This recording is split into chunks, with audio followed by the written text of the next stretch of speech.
बढ़िया। चलिए, Riyanshu matric arts classes में आपका स्वागत है। आज जो बताने जा रहे हैं क्लास 12th आर्ट्स का हिस्ट्री का सेकेंड चैप्टर बताने जा रहे हैं, ठीक है। जिसमें आपको जो है क्वेश्चन बैंक का जितना भी पूछे हुआ है बिहार बोर्ड में उस सारा के सारा जो है आज आपको हम बताएंगे, ठीक है। तो हिस्ट्री का जो है सेकेंड चैप्टर बताएंगे। क्या? हिस्ट्री का जो है सेकेंड चैप्टर बताएंगे, हिस्ट्री का, है ना। हिस्ट्री का जो है सेकेंड चैप्टर बताएंगे, ठीक है। हिस्ट्री का सेकेंड चैप्टर, ठीक है। तो यह बात ध्यान रखिएगा बच्चों, class 12th history VVI question, है ना, VVI क्वेश्चन बताएंगे, ठीक है। चलिए तो चलते हैं आगे।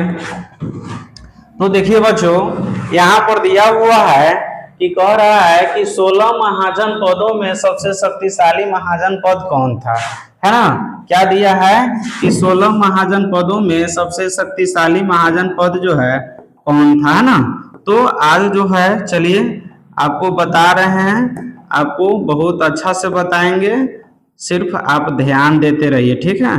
चलिए तो यहाँ पर तो समझ गए बच्चों कि 16 महाजन पदों में सबसे शक्तिशाली महाजन पद। तो यहाँ पर देखिए कि महाजन पदों की कुल जो संख्या था, महाजन पद की कुल संख्या, महाजन पद की जो कुल संख्या था, कुल संख्या वह 16 था, ठीक है। कितना था? 16। मतलब महाजन पदों की कुल संख्या जो था 16 वो, ठीक है। तो जिसमें शक्तिशाली महाजन पद जो था आपका मगध है। क्या है? मगध है। यह जो है सबसे शक्तिशाली महाजन पद था, ठीक है। तो यहाँ पर ए में दिया है कि ए में मगध दिया है, बी में अवंती दिया है, सी में कौशल दिया है और डी में गांधार दिया है। तो ये आप यहाँ पर बताइए कि कौन होगा आंसर। नहीं तो यहाँ पर ए हो जाएगा, मगध आंसर हो जाएगा, ठीक है। आगे समझ में? चलिए आगे देखते हैं। दिया है कि जनपद शब्द का शाब्दिक अर्थ क्या है ना। जनपद शब्द का शाब्दिक अर्थ क्या है? तो ये में दिया है कि जहां लोग अपना घर बनाते हैं, जहां लोग अपना घर बनाते हैं। बी में दिया है जहां लोग मवेशी रखते हैं, और सी में ए और बी दिया है, और डी में जो दिया है कोई नहीं दिया है। तो यहाँ पर का जो राइट आंसर होगा, यहाँ पर जहां लोग अपना घर बनाते हैं, ठीक है। उसके बाद नेक्स्ट चलिए, नेक्स्ट देखते हैं। दिया है कि वज्जी को सामाजिक ग्रंथों में क्या कहा गया है ना। वज्जी को सामाजिक ग्रंथों में क्या कहा गया? गण संघ कहा गया है, कि गणतंत्र कहा गया है, कि राजतंत्र कहा गया है, कि कोई नहीं कहा गया। चलिए तो इसमें कौन होगा, तो आपको दिखाते हैं कि कौन होगा, है ना। तो आपका इसमें का राइट आंसर जो होगा वह कौन होगा बच्चों? गणतंत्र होगा। क्या होगा? गणतंत्र हो गया। आगे समझ में? चलिए आगे देखते हैं। कहता है किस भारतीय शासक को नेपोलियन की संज्ञा दी गई है ना। किस भारतीय शासक को जो है नेपोलियन की संज्ञा दिया गया? तो यहाँ पर ए में दिया है चंद्रगुप्त मौर्य दिया गया है, और बी में समुद्रगुप्त मौर्य दिया गया, और सी में जो है कनिष्क है, और डी में जो है हर्षवर्धन है। तो यहाँ का राइट आंसर आपको समुद्रगुप्त हो जाएगा। क्या होगा? समुद्रगुप्त, ठीक है। तो आगे फिर देखिए, कहता है कि कनिष्क का राज्यारोहण कब हुआ था, है ना। कनिष्क का राज्यारोहण कब हुआ था?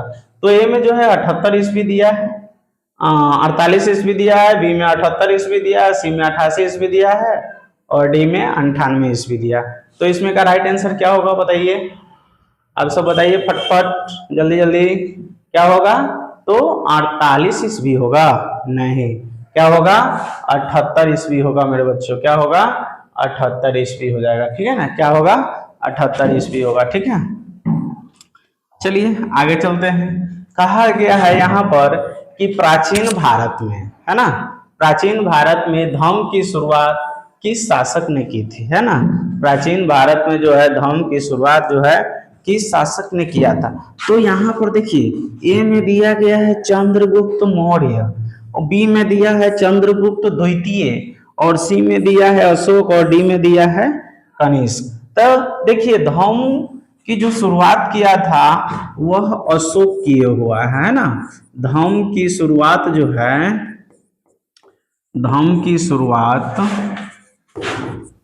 की शुरुआत जो है अशोक किए हुआ है। कौन किए हुआ है? अशोक। अशोक जो है मौर्य वंश के बहुत ही महानतम शासक में से था, है ना। और अशोक को जो है प्रियदर्शी भी कहा जाता है। क्या कहा जाता है? प्रियदर्शी, है ना। क्या कहा जाता है? प्रियदर्शी कहा जाता है ना। अशोक ही जो है अपने 99 भाइयों की हत्या किया हुआ था, है ना। अशोक जो है अपने 99 भाइयों की हत्या किया हुआ था, 99 भाइयों की हत्या किया हुआ था, 99 भाई की हत्या किया था, ठीक है। तो यह सब जानकारी है। तो आप यहाँ पर देखेंगे कि इसका जो है राइट आंसर क्या होगा। तो धर्म की शुरुआत जो किया था वह अशोक किया हुआ था, ठीक है। आ गया समझ में?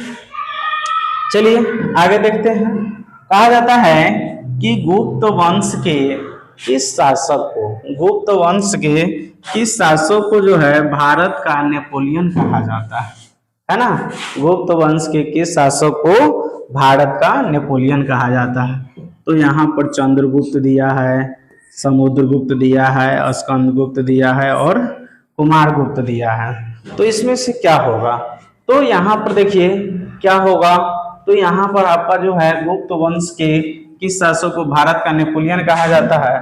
तो यहाँ पर राइट आंसर जो है बी हो जाएगा, समुद्रगुप्त को भारत का नेपोलियन कहा जाता है, ठीक है। हाँ, अब यहाँ भी बहुत वीवीआई क्वेश्चन है कि मेगास्थनीज कौन था, है ना। मेगास्थनीज जो है कौन था। तो मेगास्थनीज जो है अपने यहाँ का नहीं था, है ना। मेगास्थनीज साहब जो है अपने यहाँ का नहीं था, यानी भारत का नहीं था, है ना। कहाँ का? भारत का नहीं था। तो यह क्या था? यात्री था, व्यापारी था, राजदूत था, और जो है गुलाम है। तो यहाँ पर आपको राजदूत है ना। क्या होगा? राजदूत। तो मेगास्थनीज कौन था? तो राजदूत था, ठीक है। फिर आगे चलते हैं। दिया है बच्चों कि गुप्त काल में कौन चीनी यात्री भारत आया था, है ना। गुप्त काल में कौन चीनी यात्री जो है भारत आया था। तो आपको तो देखिए आया था तो इत्सिंग भी, फायान भी, हेनसांग भी आया हुआ था। लेकिन यहाँ पर कह रहा है कि गुप्त काल में कौन आया था, है ना। गुप्त काल में कौन आया था? चीनी इत्सिंग आया था, कि फायान आया था, कि हेनसांग आया था, कि कोई नहीं आया था। तो बताइए फटाफट कमेंट करके क्या आया था, बताओ जल्दी जल्दी क्या आया था, है ना। कौन आया था बच्चों? बताओ जल्दी जल्दी क्या होगा। तो फाहियान होगा। क्या होगा? फाहियान होगा। समझ गए? चलिए अब है कि अर्थशास्त्र के लेखक कौन है ना।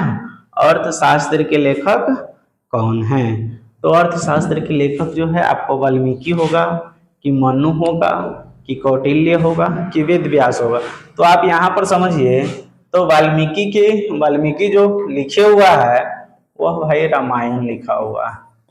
क्या लिखा है? रामायण। मनु तो गांधी जी को भी कहा जाता है, और झांसी की रानी को भी कहा जाता है। मनु जो है झांसी रानी को भी कहा जाता है ना। झांसी की रानी कौन है? झांसी की रानी लक्ष्मीबाई है भाई। कौन है? लक्ष्मीबाई, है ना। लक्ष्मीबाई है, ठीक है। झांसी की रानी कौन है? लक्ष्मीबाई है, उसको मनु कहा जाता है ना। और रानी लक्ष्मीबाई को जो है छबिल्ली भी कहा जाता है। क्या कहा जाता है? छबिल्ली। छबिल्ली भी कहा जाता है, और मन्निकर्णिका भी कहा जाता है। क्या कहा जाता है? मन्निकर्णिका। मन्निकर्णिका भी कहा जाता है, मन्निकर्णिका, है ना। झांसी की रानी जो है लक्ष्मीबाई है, जिसको जो है छबिल्ली, मन्निकर्णिका, मन्नू भी प्यार से जो है कहा जाता है। और सी में जो है कौटिल्य है, सी में जो है कौटिल्य है। तो कौटिल्य जो है अर्थशास्त्र की जो है रचना किए हुआ है। कौन है? अर्थशास्त्र का जो है रचना किया हुआ है। और वेद व्यास महाभारत की रचना किया हुआ है। किसका? महाभारत का। ठीक है, समझ गए? तो चलिए, तो यहाँ पर देखते हैं कि जो है इसमें आपको कौन सा आंसर हो जाएगा? तो कौटिल्य हो जाएगा। ठीक है, चलो आगे चलते हैं। दिया है कि प्रयाग प्रशस्ति है ना, प्रयाग प्रशस्ति की रचना जो है किसने किया था? प्रयाग प्रशस्ति की रचना किसने किया था? कालिदास किया था कि हरिसेन किया था कि कौटिल्य किया था कि जो है बाणभट्ट किया था? तो यहाँ का राइट आंसर जो होगा हरिसेन हो जाएगा। क्या होगा? हरिसेन। ठीक है, अब है इंडिका।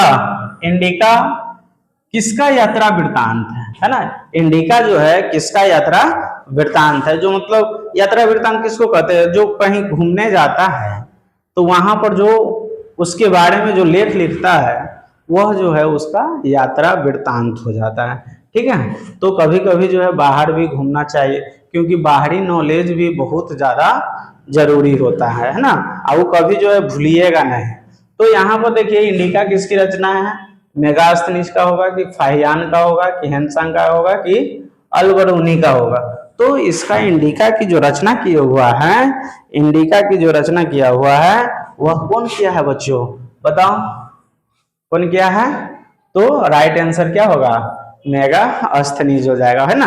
क्या होगा? मेगास्थनीज। ठीक है, चलिए आगे चलते हैं। कहा जाता है कि यहाँ पर दिया है कि भारतीय इतिहास का कौन सा काल है ना, भारतीय इतिहास का कौन सा काल जो है स्वर्ण काल के नाम से जाना जाता है ना? तो यहाँ पर देखिए कि कौन सा काल जो है स्वर्ण काल से जाना जाएगा, है ना? तो यहाँ पर देखिए ए में दिया है मौर्य काल, बी में दिया है गुप्त काल, सी में दिया है मुगल काल, और डी में जो है अंग्रेज का काल कहा गया है ना? तो इसका राइट आंसर जो हो जाएगा मेरे बच्चों क्या होगा? गुप्त काल होगा। क्या होगा? गुप्त काल। अब आगे देखते हैं कि दिया है कि समुद्रगुप्त की तुलना है ना, समुद्रगुप्त की तुलना किस यूरोपीय शासक से की जाती है? समुद्रगुप्त की तुलना जो है किस यूरोपीय शासक से की जाती है? तो यहाँ पर का जो राइट आंसर होगा क्या होगा? हिटलर होगा कि नेपोलियन होगा कि बिस्मार्क होगा कि मुसोलिनी होगा? बताइए क्या होगा? बताइए क्या होगा? हाँ फटाफट बताइए क्या होगा? तो भाई नेपोलियन होगा मेरे प्यारे बच्चों। क्या होगा? नेपोलियन। अरे जल्दी जल्दी आइए, अपना यहाँ क्लास खुल गया है। हाँ, क्लास 12th का आर्ट्स का क्लास खुल गया है और 10th का भी क्लास खुल गया है। यहाँ पे संपर्क कर लीजिए 9122002718 पर कॉल करके आ जाइए, है ना? तो आपको हम अच्छी तरीका से पढ़ाएंगे। अभी तो ऑफलाइन चल रहा है मेरे यहाँ खास करके। ठीक है, चलिए तब यहाँ पर देखिए कि कलिंग की लड़ाई कब लड़ी गई है ना? कलिंग की लड़ाई कब लड़ी गई है? बताइए। 261 ईसा पूर्व में कि 280 ईसा पूर्व में कि 285 ईसा पूर्व में कि 290 ईसा पूर्व में? तो कलिंग की जो लड़ाई लड़ा गया था वह जो है 261 ईसा पूर्व में लड़ा गया था। ठीक है, चलिए आगे चलते हैं। आगे है क्वेश्चन। हाँ, बहुत अच्छा क्वेश्चन है कि पाटलिपुत्र के संस्थापक कौन थे, है ना? तो यहाँ पर समझिए बच्चों कि पाटलिपुत्र जो है, पाटलिपुत्र है ना, पाटलिपुत्र,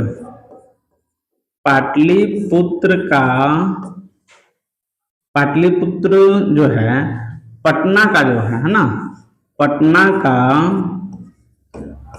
का पुराना जो नाम था, पटना का पुराना नाम पाटलिपुत्र था। क्या था? पाटलिपुत्र, है ना। पटना का पुराना नाम क्या था? पाटलिपुत्र। जिसका संस्थापक जो है, जिसका संस्थापक जो रहा है, जिसका संस्थापक जो रहा है भाई, वह जो है उदायीन था। क्या था? उदायीन था, है ना। क्या है? उदायीन, है ना। कौन था? उदायीन। ठीक है, तो पटना का पुराना नाम जो था पाटलिपुत्र, और पाटलिपुत्र के संस्थापक जो है कौन होगा भाई? सी में जो है उदायीन है, या उसको उदयभद्र भी कहा। तो आप देखिए बच्चों, क्या है कि दिया है कि मुद्रा राक्षस, है ना। क्या दिया है? मुद्रा राक्षस। तो मुद्रा राक्षस की जो है, मुद्रा राक्षस किसकी रचना थी, है ना। तो मुद्रा राक्षस किसकी रचना थी? तो कौटिल्य का होगा कि विशाखा दत्त का होगा कि मेगास्थनीज का होगा कि कोई नहीं होगा। तो इसका राइट आंसर बताइए क्या होगा? इसका राइट आंसर जो होगा आपको क्या हो जाएगा? बताओ फटाफट, जल्दी जल्दी, है ना। बताइए फटाफट क्या होगा, कौन होगा बच्चों? क्या लिख रहा है? क्या लिखे हो? अच्छा अच्छा, चलिए बहुत बढ़िया। हाँ, तो क्या होगा? विशाखा दत्त होगा, है ना। यहाँ पर जो है विशाखा दत्त होगा। ठीक है, चलिए फिर आगे चलते हैं। यहाँ पर दिया है बच्चों कि पाटलिपुत्र नगर की स्थापना किस नदी के संगम पर की गई थी, है ना। पाटलिपुत्र नगर की स्थापना जो है किस नदी के संगम पर जो है की गई थी? तो देखिए, पाटलिपुत्र नगर की स्थापना जो है किस नदी पर किया गया था? गंगा यमुना सरस्वती पर, कि सोन नदी सोन फाल्गु गंगा पर, कि पुनपुन गंडक फल्गु पर, कि गंगा सोन पुनपुर पर हुआ था, नहीं। तो इसका देखिए राइट आंसर आपका क्या हो जाएगा? तो आपका राइट आंसर जो है डी हो जाएगा, गंगा सोन पुनपुन। ठीक है, चलिए तो फिर आगे चलते हैं। कहता है कि राज तरंगिणी के लेखक कौन थे, है ना। राज तरंगिणी के लेखक कौन थे? बढ़िया से बच्चों ध्यान दीजिए, क्योंकि एग्जाम का मात्र बहुत कम समय रह गया है, इसीलिए ऐसा ऐसा वीडियो बनाते हैं कि आपको जो है एग्जाम में हेल्प हो, है ना। तो यहाँ पर देखिए, ए में जो दिया है कौटिल्य दिया है, बी में पाणिनि दिया है, और सी में विशाखा दत्त दिया है, और डी में कलहन दिया। तो इसका जो राइट आंसर हो जाएगा बच्चों कलहन होगा। क्या होगा बच्चों? कलहन होगा। समझ गया है बच्चों? चलिए आगे देखिए, दिया है कि अशोक किस वंश का शासक था, है ना। अशोक किस वंश का शासक था? तो अशोक जो है आपको पहले भी बताए थे बच्चों कि अशोक जो है मौर्य वंश का शासक था। किसका? अशोक जो है, अशोक मौर्य वंश का, अशोक मौर्य वंश का, मौर्य वंश का शासक था, है ना। क्या था? मौर्य वंश का शासक था। ठीक है, समझ गए। और मौर्य वंश के संस्थापक जो है, मौर्य वंश के संस्थापक जो है वह जो है चंद्रगुप्त मौर्य है ना। क्या है?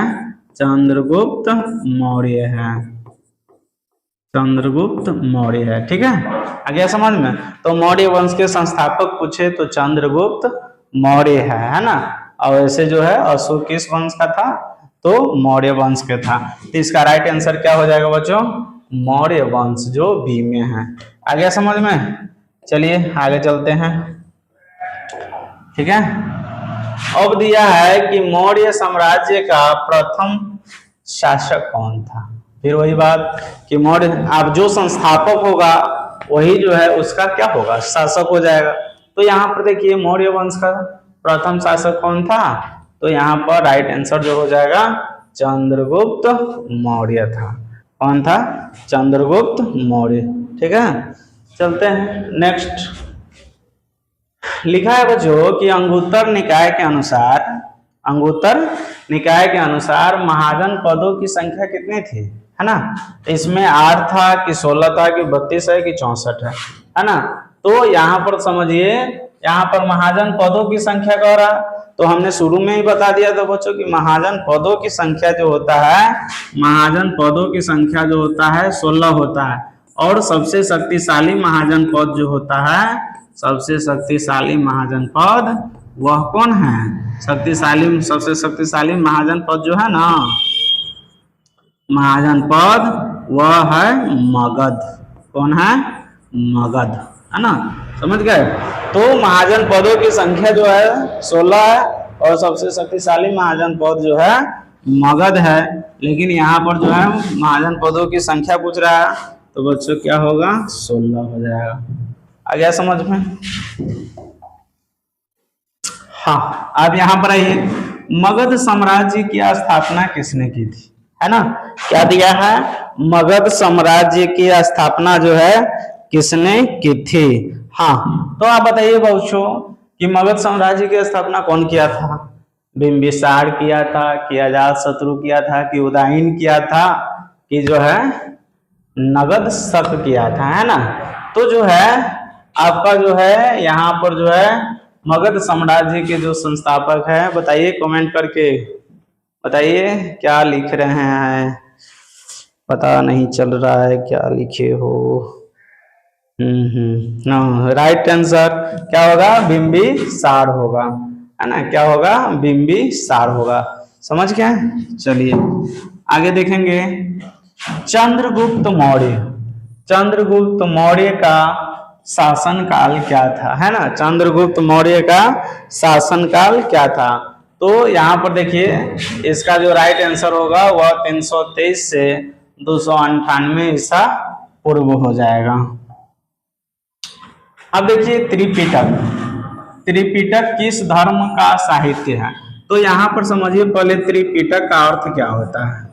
त्रिपिटक का अर्थ जो होता है वह 3 टोकरिया होता है। क्या होता है? 3 टोकरिया, 3 टोकरिया होता है ना, 3 टोकरिया होता है। त्रिपिटक का अर्थ क्या होता है? 3 टोकरिया। त्रिपिटक में आपको क्या क्या आता है? सूत पिटक आता है, सूत पिटक आता है, विनय पिटक आता है, विनय पिटक, और उसके बाद जो आता है अभिधम पिटक आता है। क्या आता है? अभिधम पिटक, अभिधम पिटक, है ना, क्या आता है? अभिधम पिटक। तो त्रिपिटक में सूत पिटक, विनय पिटक और अभिधम पिटक होता है। और जो है त्रि मतलब 3 टोकरिया होता है। 3 टोकरिया में आपको जो है सूत पिटक, विनय पिटक और अभिधम पिटक होता है। तो यहाँ पर देखिए कहता है कि कौन धर्म से संबंधित है, तो आपको बताइए कि ब्राह्मण धर्म से होगा, कि बौद्ध धर्म से होगा, कि जैन धर्म से होगा, कि कोई नहीं होगा। तो यहाँ का राइट आंसर जो हो जाएगा वह होगा बौद्ध धर्म, है ना, क्या हो जाएगा? बौद्ध धर्म हो जाएगा। ठीक है, क्या होगा? बौद्ध धर्म होगा, है ना। चलिए फिर देखते हैं, कहता है कि विक्रमादित्य की उपाधि किस सम्राट ने ग्रहण की थी? है ना, विक्रमादित्य की उपाधि जो है किस शासक ने जो है, किस शासक ने जो है क्या है ग्रहण किए हुआ था, है ना। तो ए में दिया है चंद्रगुप्त प्रथम, दूसरा दिया है चंद्रगुप्त द्वितीय, सी में जो दिया है समुद्रगुप्त दिया है, और डी में जो दिया है स्कंदगुप्त दिया है। तो इसका राइट आंसर देखिए क्या होगा? चंद्रगुप्त द्वितीय हो जाएगा। ठीक है, क्या होगा? चंद्रगुप्त द्वितीय। ठीक है ना, चलते हैं आगे। अब देखिए मौर्य काल का, है ना, क्या लिखा हुआ है? मौर्य काल का प्रसिद्ध यूनानी यात्री कौन था? है ना, मौर्य काल में जो है बच्चों कि कौन जो है यूनानी शासक जो है हमारे देश में आया हुआ था, है ना, मौर्य काल में। अब मौर्य काल के संस्थापक कौन है? चंद्रगुप्त मौर्य, है ना। कौन है? चंद्रगुप्त मौर्य है। तो देखिए रॉबर्ट सिवेल आया था, कि मेगास्थनीज आया था, कि अल्बरूनी आया था, कि फ्रांसिस बर्नन? तो आपका आंसर जो है मेगास्थनीज हो गया। क्या है? बी आंसर सही होगा, मेगास्थनीज। अब मेगास्थनीज क्या लिखा हुआ था? इंडिका लिखे हुआ था। क्या लिखा हुआ था? इंडिका। इंडिका की रचना जो है किसने किया है? मेगास्थनीज किए हुआ है। ठीक है, चलिए आगे चलते हैं। देखो दिया है कि अशोक का संबंध किस वंश से है। नहीं, अशोक का संबंध किस वंश से है, तो बताइए कौन वंश से होगा, फटाफट कमेंट कीजिए। शुंग होगा कि नंद वंश होगा कि गुप्त वंश होगा कि मौर्य वंश। तो हमने पहले ही बता दिया था बच्चों कि अशोक जो है कौन वंश के है, तो मौर्य वंश के है ना, मौर्य वंश होगा। ठीक है, चलिए फिर यहाँ पर देखिए मेगास्थनीज भारत में किसके दरबार में आया था, है ना। मेगास्थनीज जो है भारत में भारत में जो है किसके दरबार में आया था, तो यहाँ पर देखिए तो मेगास्थनीज तो किसके दरबार में आया था, तो मेगास्थनीज जो है आपको चंद्रगुप्त मौर्य के दरबार में आया हुआ था, है ना। क्या होगा, चंद्रगुप्त मौर्य। ठीक है, चलिए फिर आगे चलते हैं। समझ में आ रहा है ना बच्चों, बढ़िया से समझ में आ रहा है, नहीं आ रहा है तो बताइए कमेंट करके कि सर हमको नहीं समझ में आ रहा है, और चाहे अगर दूसरे भी सब्जेक्ट का अगर वीडियो चाहिए तो बताइए, हम डालेंगे। क्या आप सब जितना लाइक सपोर्ट कीजिएगा उतना ही हम जो है आपके लिए अच्छा अच्छा वीडियो लाएंगे। ठीक है, चलिए तो अब आगे देखते हैं। दिया है कि प्रयाग प्रशस्ति का संबंध जो है किस गुप्त शासक, है ना। प्रयाग प्रशस्ति का संबंध जो है किस गुप्त शासक से है ना। तो ये में जो दिया है चंद्रगुप्त प्रथम दिया है ना, चंद्रगुप्त प्रथम। दूसरा जो है समुद्रगुप्त दिया है, और सी में जो दिया है स्कंदगुप्त दिया है, और डी में जो है चंद्रगुप्त विक्रमादित्य है। तो बताइए कौन आंसर होगा, बताओ बच्चों कौन होगा, फटाफट कमेंट करके बताइए कौन होगा, समुद्रगुप्त होगा। क्या होगा, समुद्रगुप्त होगा। ठीक है, चलिए फिर आगे चलते हैं। कहा जाता है कि किस शासक को प्रियदर्शी कहा गया, है ना। किस शासक को जो है प्रियदर्शी कहा गया, तो आपको जो है यहाँ पर देखो बच्चों क्या होगा, अशोक होगा कि समुद्रगुप्त होगा कि चंद्रगुप्त होगा कि बिंदुसार होगा। तो प्रियदर्शी जो कहा जाता है बच्चों, वह जो है हमारे मौर्य वंश के जो है मौर्य वंश के जो है शासक था, वह था अशोक। उसी को जो है प्रियदर्शी कहा जाता है ना। इसको क्या कहा जाता है, प्रियदर्शी कहा जाता है, प्रियदर्शी, है ना, प्रियदर्शी कहा जाता है। और यही जो है धम्म की शुरुआत भी किया था, है ना। धम्म की शुरुआत भी जो है यही किए हुआ था। ठीक है, यहाँ पर चंद्रगुप्त है ना, चंद्रगुप्त मौर्य जो है, चंद्रगुप्त मौर्य जो है वह जो है मौर्य वंश के संस्थापक था। किस वंश के, मौर्य वंश के संस्थापक था। ठीक है, चलिए तो यह समझ गया। अब यहाँ पर देखिए धम्म महापात्रों को किसने नियुक्त किया था, तो अभी बताया बच्चों कि जो प्रियदर्शी है, जो धम्म की शुरुआत करने वाला व्यक्ति था वह कौन था, तो वह जो है अशोक है ना। कौन है, अशोक। ठीक है, चलिए आगे देखते हैं। प्राचीन भारत में धम्म की शुरुआत किस शासक ने की थी, तो क्या होगा, अशोक हो जाएगा, है ना। क्या होगा, अशोक। हाँ, यहाँ पर देखिए महाभाष्य के लेखक कौन है ना। महाभाष्य के लेखक कौन है, तो महाभाष्य के लेखक यहाँ पर मेरे भाई पतंजलि हो जाएगा। क्या हो जाएगा, पतंजलि। ठीक है, चलिए थोड़ा आप फॉलो भी कर लीजिए। ठीक है, फॉलो कीजिए, कमेंट कीजिए फटाफट, जल्दी जल्दी। अब बताइए बिना बजाते हुए किसने सिक्के जो है जारी किए थे, है ना। बिना बजाते हुए किसने जो है सिक्के जारी किए थे, तो यहाँ पर जो है भाई बिंदुसार हो जाएगा। क्या होगा, बिंदुसार। ठीक है, टाइपिंग गलत कर दिया है, बिंदुसार हो जाएगा। ठीक है, तो यही जो है बिना बजाते हुए सिक्के जो है जारी किए हुआ था। अब देखिए फाहियान कौन था, है ना। फाहियान कौन था, तो भाई फहियान कौन था बताइए। तो फहियान एक जो है चीनी यात्री था, है ना। फहियान कौन था, एक चीनी यात्री था, ठीक है। चलिए अब यहाँ पर देखिए, कौटिल्य, कौटिल्य ने किस ग्रंथ की रचना किया है ना। कौटिल्य जो है किस ग्रंथ की रचना किया है।